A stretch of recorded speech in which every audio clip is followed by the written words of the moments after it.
Colin McRae was widely regarded as the most spectacular driver in the history of the World Rally Championship. Driving through the Scottish countryside, we're on our way to a very special event.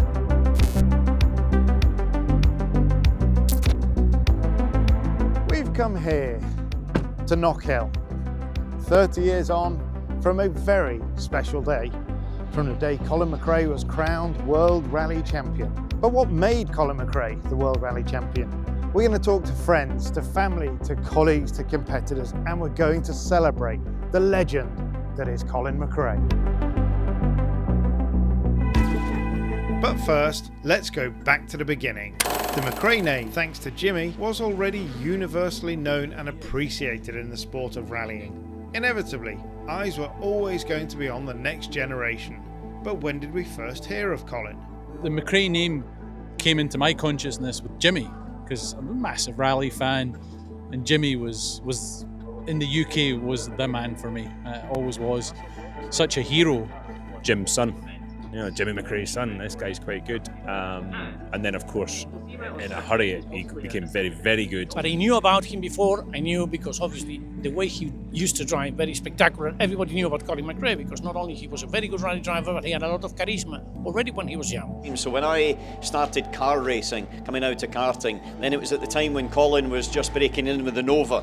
Probably talking 1988. A few years ago now. You're patriotic. Any Scot that was successful in sport, back in the 90s, there seemed to be less funding and less support. So when Scottish athletes in any sport did well, you paid attention to it. But there was something about Colin that just engaged the public. First time Colin McRae came into the picture in my life that time, was Swedish Rally when we went there. Very cold, was freezing, and he was so excited to watch compared with so many other drivers, and he was like the star basically. Colin's rise through the ranks was as spectacular as it was successful. His outrageous car control and breathtaking speed helped carry him to the very top of the World Rally Championship, which leads us to this very day 30 years ago. While Subaru's journey into the 1995 RAC Rally was a successful one, it was anything but straightforward.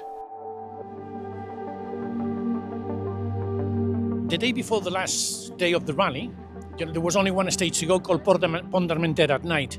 And then David Richards called Colin and Carlos and said, Carlos, Colin, you are well ahead of the rest, don't fight between each other. Carlos is going to win, you're going to be second. Then they came out of the track, and then Carlos said, this is what David told us, but I said to Colin, don't listen to David. You're doing a fantastic rally, let's fight it, you and me. So we went on the night stage, and we beat Colin by 3 seconds in Pondarmentera. I remember that very well. Then David Richards got mad. And he called both of them again, and he shouted at them, and Carlos said, Luis, now he's really upset.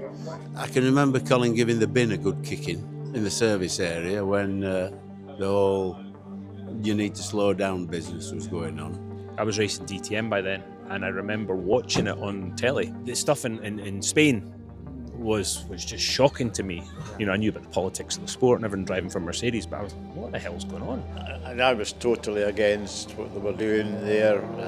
I understood part of it, but sending staff out to try and slow him down on the stage, if he'd slowed down there, something could have happened to Carlos. His car could have gone at the end of that stage. It was just a silly thing to do at the time, and I said to if you've got to do it, you do it in the final control, and everybody knows what you've done. So the following day we started, and we back off just a bit, because you don't back so much, because you can have an accident.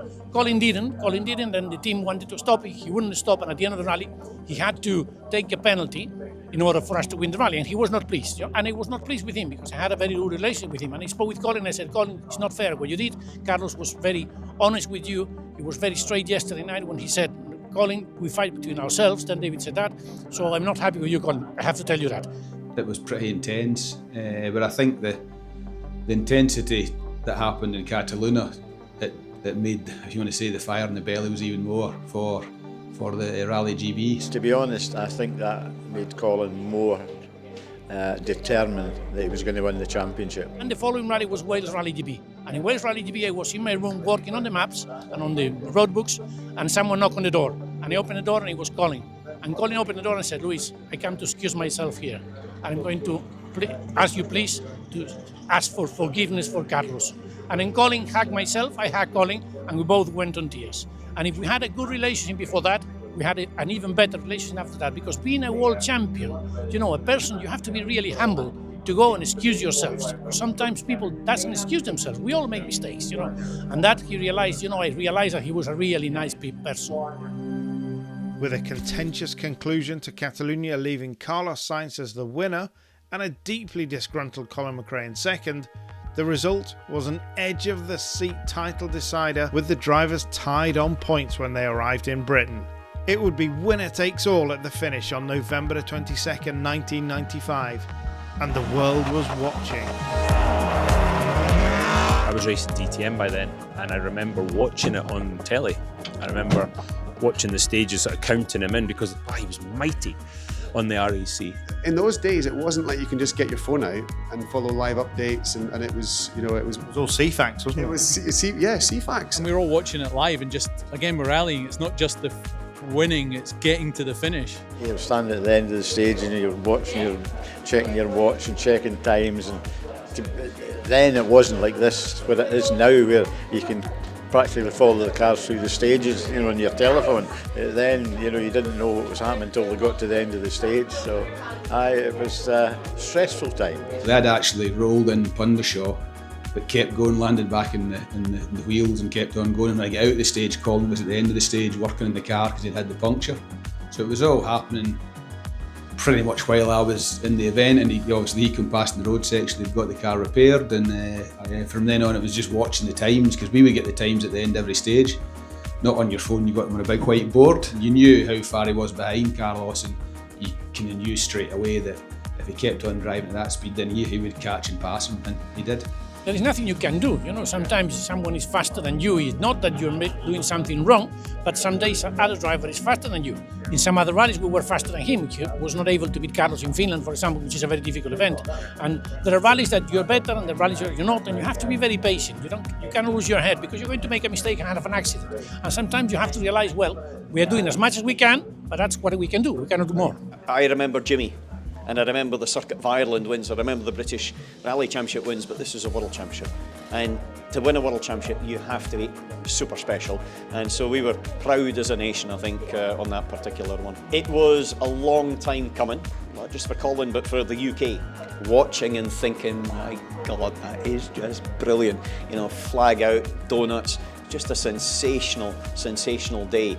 Doing the donuts, that for me is just in my head with the flag out there, the noise of the Subaru. It was cool to see. I was a very proud Scotsman that night. But I remember when we finished and we came to the last service, it was just chaos. It was mayhem. Everybody in the world wanted to talk to Colin. It was fantastic. It still makes the hair in the back of your neck stand up. Everybody made the party in Chester that night. Whether we made it the next morning is a completely different story. There was people there. I personally don't drink, but you have to, under these circumstances, you have to make exceptions. And there was people there who were mild-mannered, you'd never seen them before in your life, and they couldn't bite their finger at the end of the night. It was the biggest party Chester had ever seen. It was fabulous.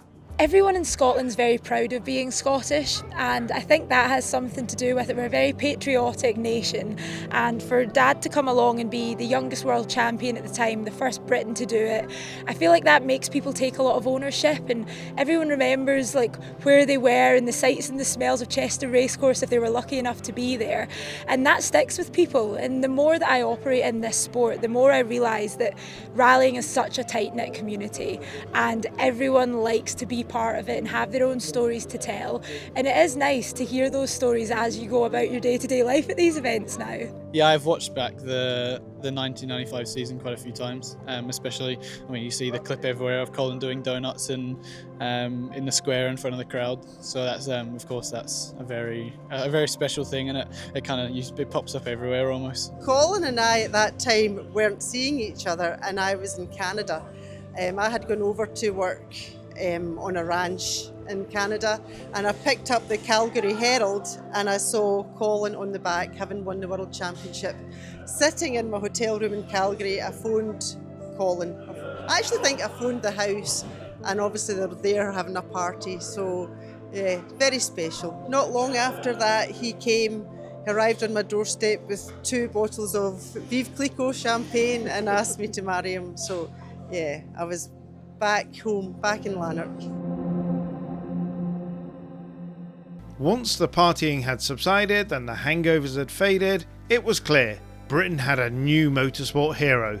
Then the world's youngest ever world champion had it all, and Colin McRae wasn't going anywhere anytime soon.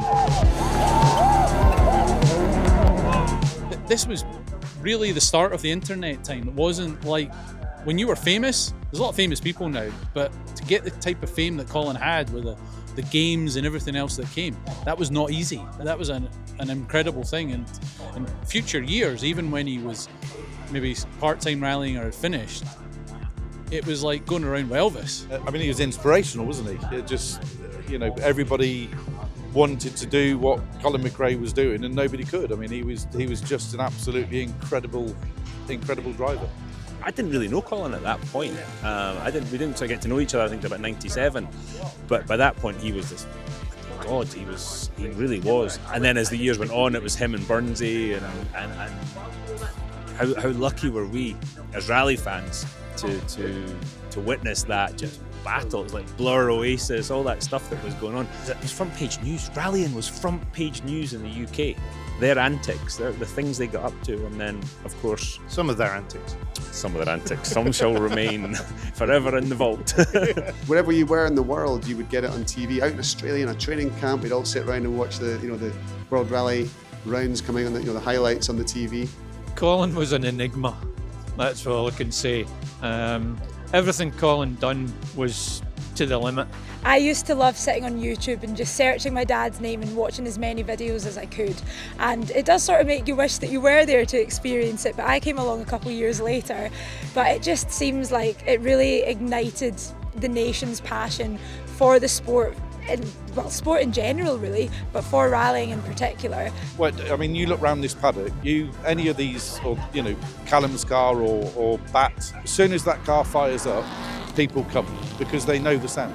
It just attracts people that, and it's just through memories. I think the game, the McRae games, helped that as well. I mean, the first time we went to America, to the States, they didn't believe he was real.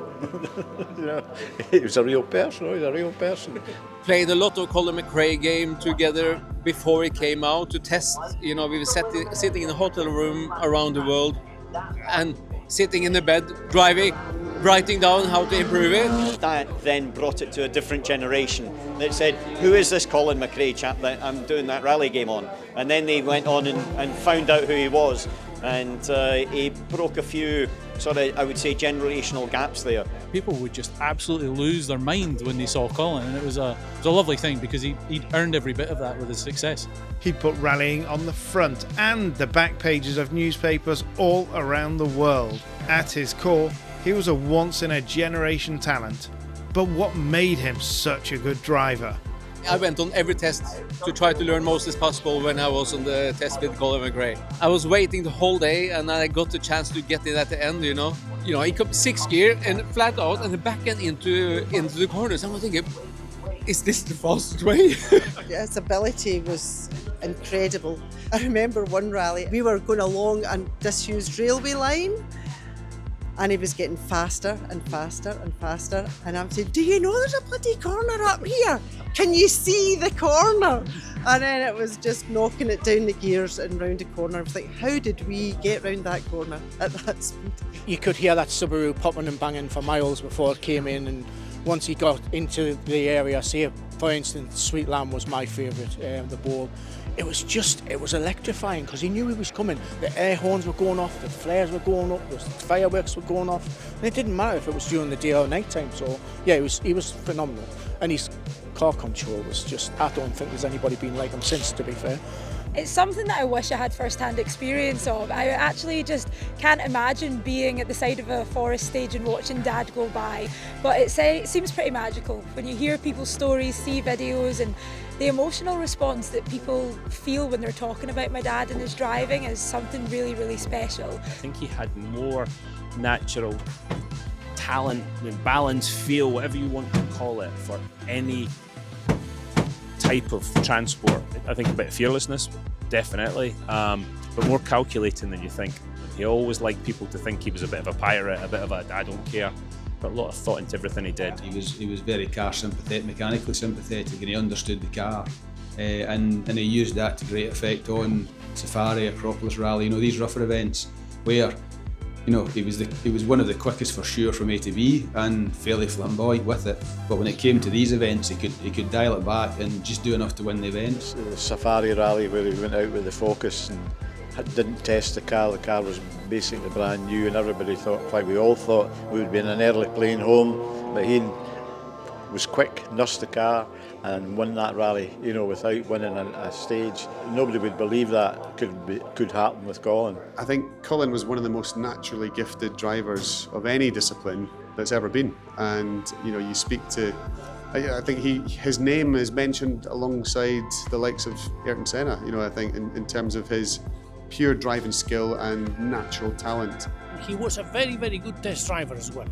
Yeah, not only a spectacular driver that people think from outside he just sat in a car and drove. No, he knew exactly what he was doing. His flamboyancy of driving, his sideways and just going flat out was always the strongest part of his driving, and weakest part was probably not knowing when to bring that flat out and flamboyancy back. So obviously had a few accidents and was on his roof more than 100 times probably in one rally sometimes. I think his strength was that he had a skill set that was just unbelievable. Never give up in that respect. And I mean that when the car's totally sideways, never give up. Probably one of his weaknesses was that he was always flat out and going for it.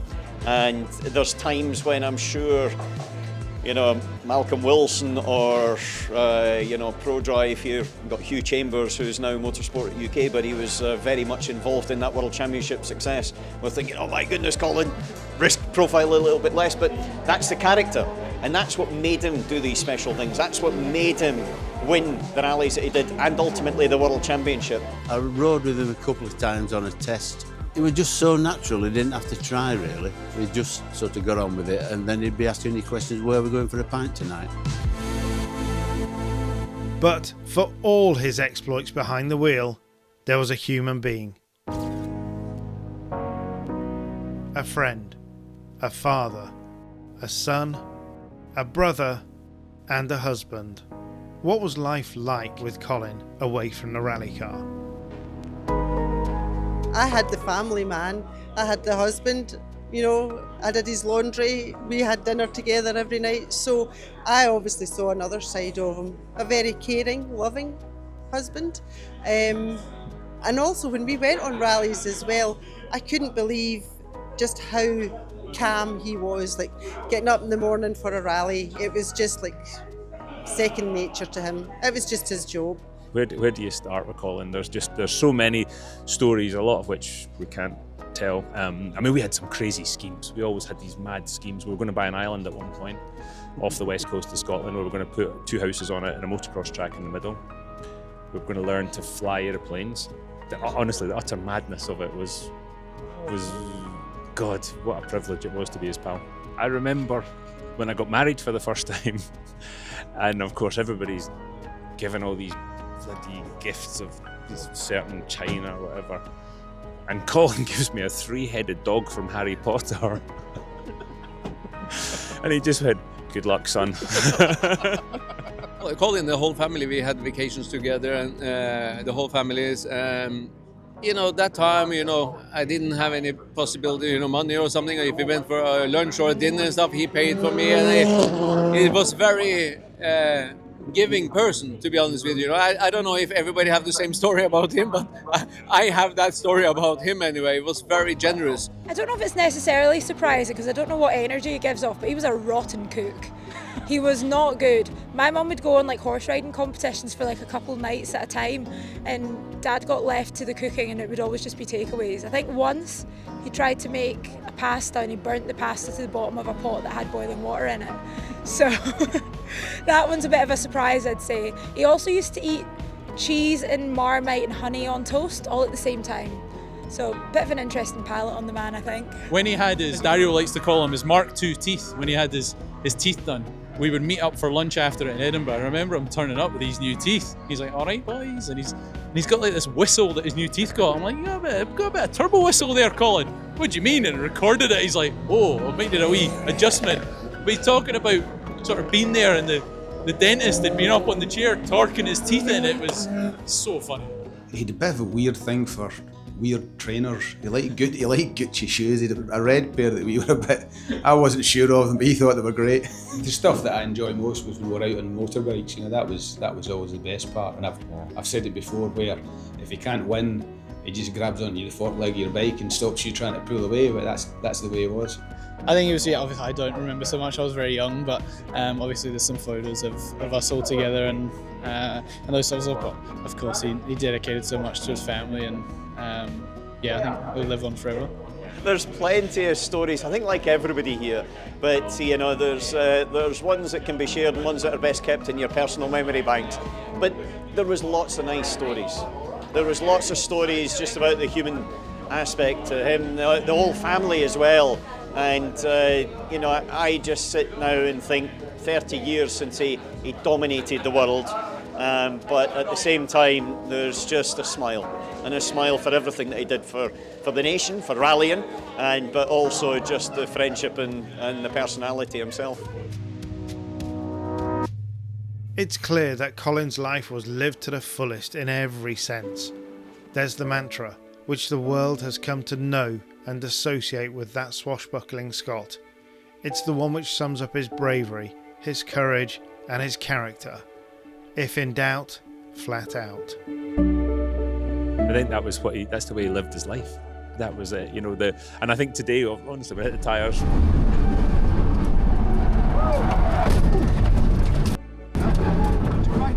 Car comes back down, select first, and I didn't even think about it and drove off, and I just started laughing. I thought, Christ, he'd have laughed at that. He'd have laughed at me hitting the tyres, but then my reaction to it, I think he'd have done that. I think they mean focus, they mean commitment, they mean absolutely all in, and I think it's a great way to live your life in general. In terms of, my grandma used to say to me, if a job's worth doing, it's worth doing properly, and it's a similar ethos. It's making the most of any moment you have, because life is about the present moment and recognizing that, and when you're in that moment, seizing it and giving it all you have, and that's what Colin did. And you can see, because he did that, he has such an incredible legacy, and so many people still want to celebrate all he achieved in his career. That's just Colin's place. If you're coming into something a wee bit doubtful, that's flat out anyway. You never left off. You might go off 10 mile an hour quicker, or you might get away with it. So if in doubt, flat out. If you're unsure, just keep it pinned. The biggest thing that I would always think is, if you're having a big slide or something and you think you're not going to get away with it, just put your foot down anyway, and hopefully the tyres will dig in and get you out of it. Or if you're not sure if you should take the risk or not, often Colin would take the risk, and whether it would pay off or not, you don't know, but obviously a lot of the time, and for him it was a big reward, so you just follow that anyway. On the back of my helmet, it's got another one of his sayings. He was great for the sayings, wasn't he? You're here for a good time, not a long time. And I put that on the back of the helmet after the crash, because when I was in the car, I was getting in the car. Some days it was, it was quite intense, shall we say. Yeah. And it was the last thing I saw when I put the helmet on, and it always reminded me that it was a privilege to do this, and you've just, yeah.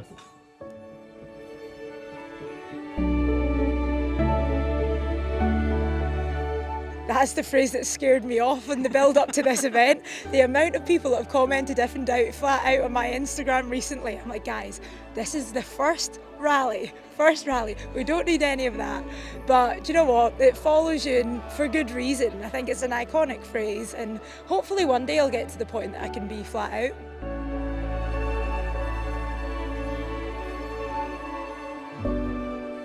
Obviously I was nervous getting into it, having never driven it before.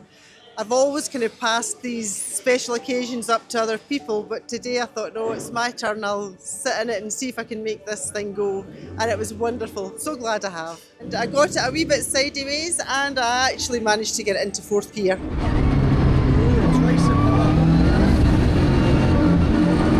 They never forget Colin. Nobody forgets Colin. And when you come to an event like this and you see the response of the general public, still with the love and the passion for him, it's very special. And especially having so many of the family here. Holly's now involved and Max here as well, and Alistair obviously over from Australia. So it's great to be all together and to see such a wonderful crowd of people. Everybody says there'll never be another driver like Colin.